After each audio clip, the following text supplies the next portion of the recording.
So I'll do a full reaction review on Cyberpunk 2077 when I'm finished it, but I just kind of wanted to give my thoughts on it. I'm about probably halfway through the game. That's not really because I haven't put a lot of time into it. It's just I really like first-person open-world FPSs with RPG elements. So I've just been kind of running around doing side quests. The side quests in this game are actually pretty good. They actually have stories and they're actually somewhat memorable, although I can't really remember many off the top of my head. But that's a lot of fun. They really kind of incorporated the whole Red Dead thing really well, where you'll just come across groups of enemies or other overworld events that you can do. And I just really like the open world FPS because there's so many different ways you can approach things. Like, you can be a melee character, you can use a sniper rifle, which is mostly what I do. You can be a brawler, and you can be a hybrid. It has a very fluid class system. There's not really a class system. You just take perks from different categories. And I think the max level is 50, and you get one perk per level and one attribute point per level. But there's a lot of other ways to get perk points. I think some missions give them out, and mastering specific skills by using them often rewards you with perk points. So there's that. And this game had a lot of controversy for a variety of reasons, not just in terms of the development. My understanding is this took, I think, 6 years. Maybe it was longer, but this took a really long time to make. And when they released it, it was pretty clear that the game wasn't finished. And I kind of feel it's better. It's more finished, but also less finished than a lot of people are saying about it. The main story is mostly there. Most of the gameplay elements are intact. It's just they left out some really basic features, and there's a general lack of polish that's very frustrating. Because somewhere within it, I think there is a really good game. But it's just I don't know if they didn't care. I don't know if they were just look, it's not going to get any better. Let's just rush this out. Let's do what Paradox does, because they get away with it. Let's release an untested beta, and we'll sell people basic content like Wealth of Nations or Art of War or Common Sense that should have been in the base game. So we'll do that, and we'll make back the money that way.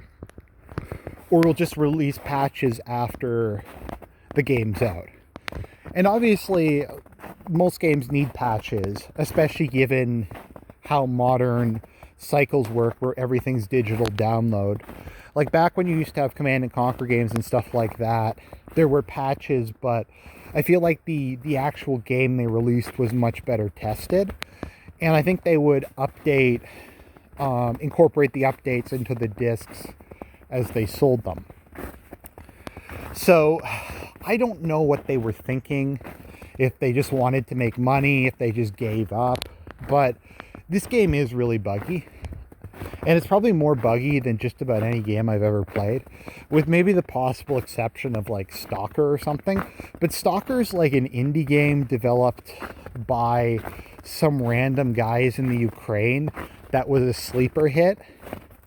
And it being kind of unstable and kind of weird is more kind of a feature, not a bug. This obviously has much higher production values, and they put a lot more time and money into it. This is supposed to be a AAA game. This isn't supposed to be some random indie thing. But the bugs in this game are truly horrendous.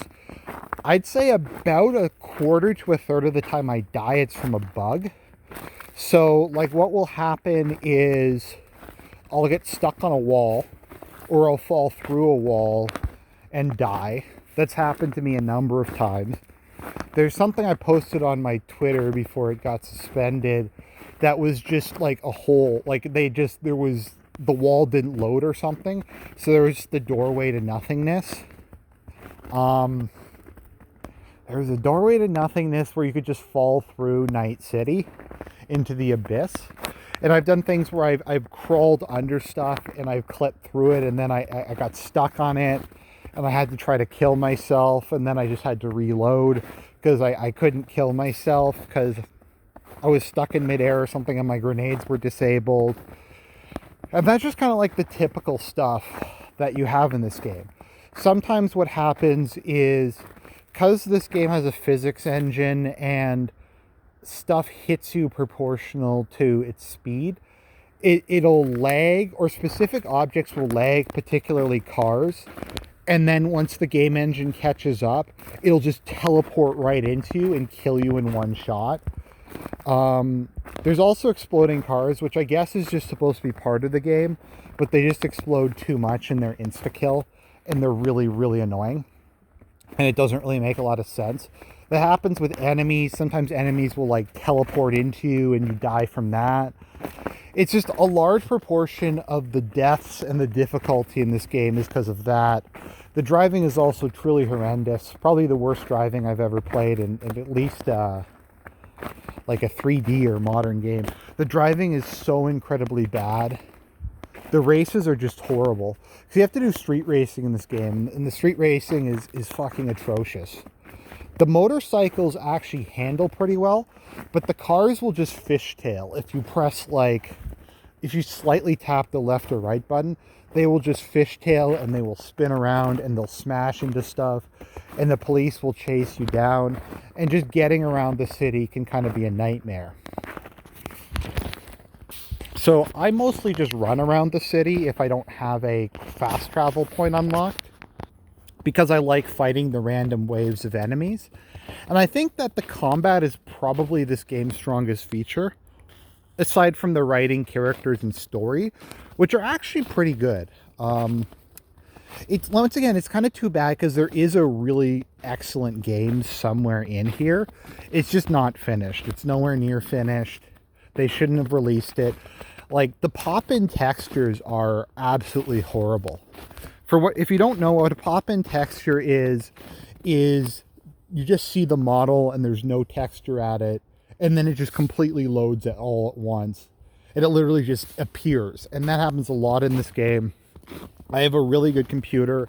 It can't run this at 2K on like high. It can barely run it like on medium when I run it at a lower resolution. This game is really, really poorly optimized. One of the worst optimized games I've ever seen. Like, granted, you need a good computer to play a AAA, like, super advanced FPS, but it's rough. The performance issues in this game are not good. So there's that aspect of it. Stuff just teleports, stuff doesn't work. It's the game, like, there's some other just basic things that it's missing. Like, you have to craft your grenades, and I'm fine with that because that's kind of cool, because you can craft different types of grenades. Like, there's grenades that are obviously just like explosive grenades, there's incendiary grenades, there's grenades that have like point defense lasers that slice people apart. So that's all cool. But they have a game with grenade crafting where you have to make them one grenade at a time. Like, why is there no multi-craft? They just didn't put it in the game. Did no one think that that was a bad idea? So if you want to use grenades, which are really good and very helpful, you just have to sit there and keep holding the F button. Or was it the F button? No, it's not even a button. You have to click on it, which is even worse. And just keep clicking the craft button until you get enough grenades. And I mean, may seem like a minor thing, but it just kind of shows to me they didn't really care. They didn't really try to put any polish into this. They just kind of put it out there. So let's maybe get to the good parts of the game now that we're 9 minutes in. So the good points of the game, like I said, are the combat and the story. I thought the prologue was actually really good. Your friend Jackie and just the other members of your crew, you actually care about them. They're actually likable. They actually have defined personalities. And when what happens, spoiler alert, it does make an emotional impact on you.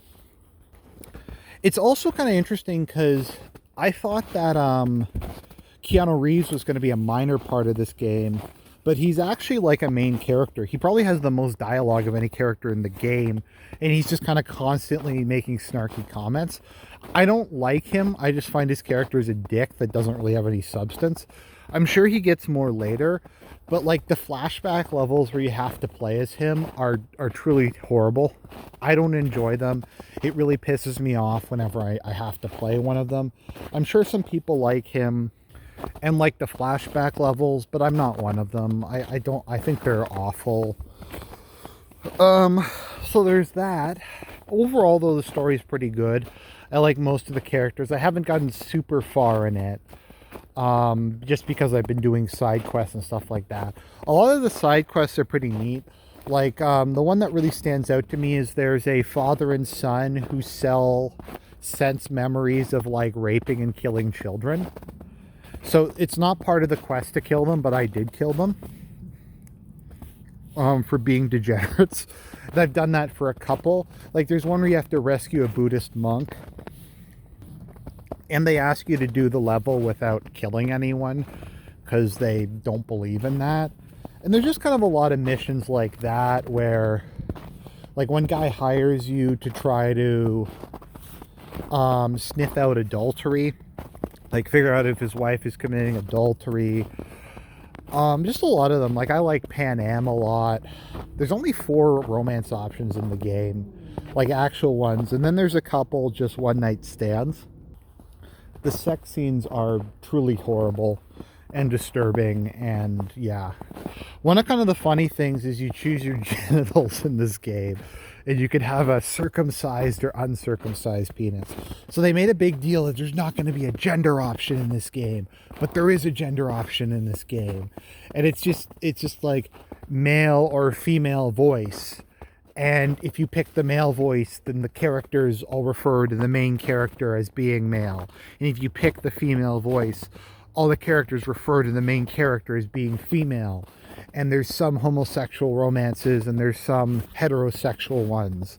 So it's gender just exists, and it's bullshit. It was just a marketing gimmick. However, if you're male, you can have a vagina, and if you're female, you can have a dick.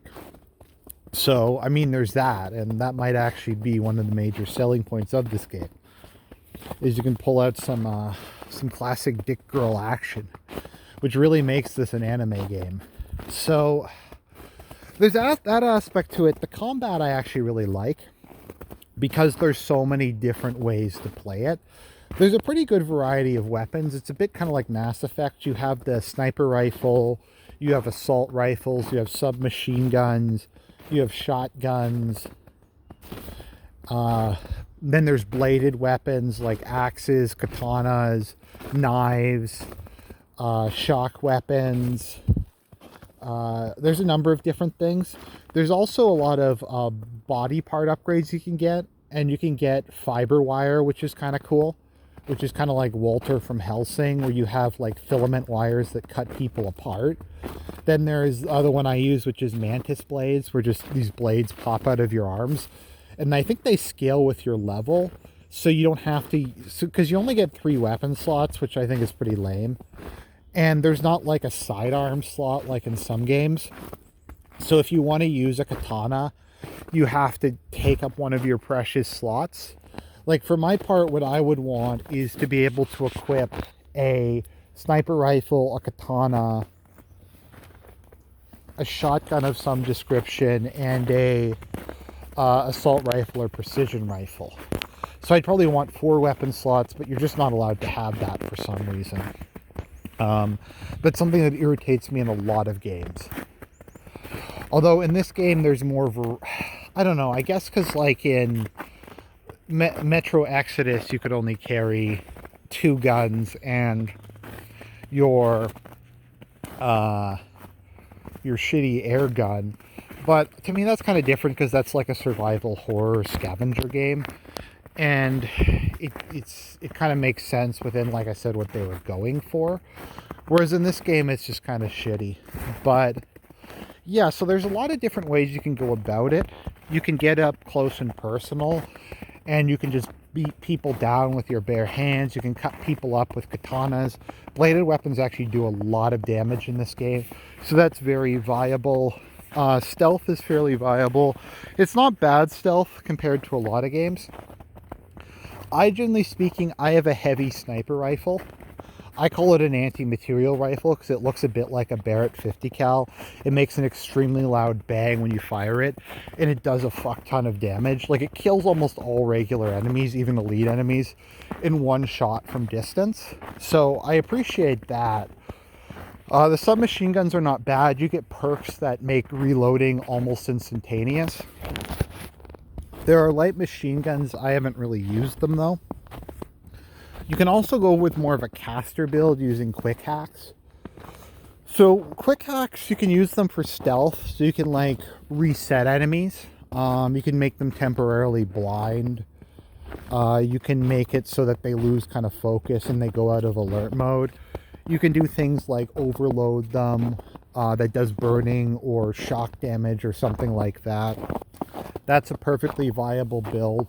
So it's pretty fluid, and it's kind of useful to level up different things because they provide different bonuses, and you get perk points for leveling up skills even if you don't use them that often.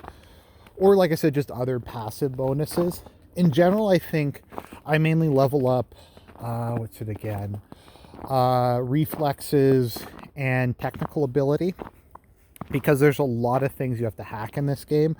There's also just a lot of cases where you can open doors or stuff like that if you have high technical ability. And reflexes governs blades, pistols, and assault rifles. So, and I think submachine guns. I forget it. Yeah, I think submachine guns too. So it's very useful for the kind of build that I'm going for. But once again, you can be very fluid. So it's not uncommon for me to use a sniper rifle, or to run into close combat and use blades. It really matters in the particular situation, and I like that flexibility. And you do feel like a commando, and you do feel like a badass. The game's actually pretty easy, and I'm playing on normal, and I suck at video games, so I don't know. If you want a challenge, probably play it on hard. Hard is probably normal for most people, but the combat is pretty solid, minus the glitches, the random slowdowns, the pop-in textures. Once again, this could have been amazing. This could have been like Deus Ex. I think the goal was to make Deus Ex meets GTA. I forget if that was it, or Deus Ex meets something, which is not a bad idea. And the game is good, and there's a lot of good features and ideas.